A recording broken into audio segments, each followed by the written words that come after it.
I think that you're a God-given talent. I think, there's times I looked up and said, Lord, why didn't you give me some of Tony Stewart's talent? Have you ever in your career, after everything you've accomplished, just for a moment, driving down the road by yourself, going, I'm a little different than everybody else? Now, I know you're humble, but have you ever thought that? I'm very grateful to the man upstairs for giving me the talent that I have, for sure. Because I got a text from a buddy of mine that was the very first go kart I ever drove at a racetrack, and we're still good friends. I mean, we raced since we were 8 years old in go karts till I got out and till he got out in go karts in our early mid teens. But yeah, I think about that a lot, to be honest. Because you've always heard me joke around. They're like, "Man, you're really good," and I'm like, "Well, I had to be because I'm too lazy to work a real job."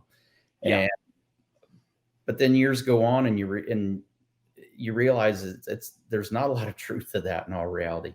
Because yeah, I didn't like working real jobs. I didn't like, I worked at McDonald's 2 different times while I was in school and right after I graduated until I got settled in somewhere. Uh, I've worked some really crappy jobs along the way to get where we're at, but it was all so I could race.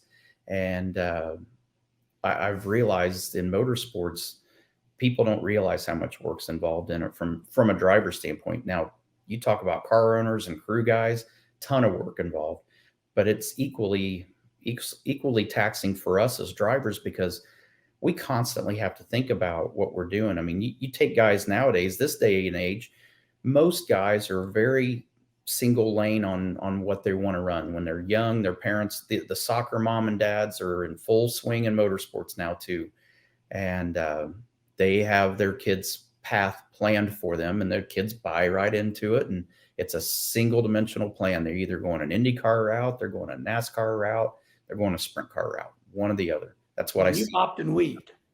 Yeah, and I did all of it at some point. So, but it's what you don't see is kids jumping back and forth from different cars, and I think that is honestly what has helped build me to who I am. It wasn't so much all the hard work, and it was all the hard work, but every car you drove was different, and everything that car wanted you to do with your hands and feet was different. So Mhm. you had to be smart enough and sharp enough to sit there and say, okay, the car's telling me what it wants. I just got to figure out how to manipulate it so it will do what I want it to do. Yeah. But you have to do what the car is asking. So I always felt like that was an advantage for me, going to new racetracks, going and driving new cars, is that I never got stuck with one feel. I got used to a lot of different feels, and then it made it a lot easier to learn something new every time we made a new step.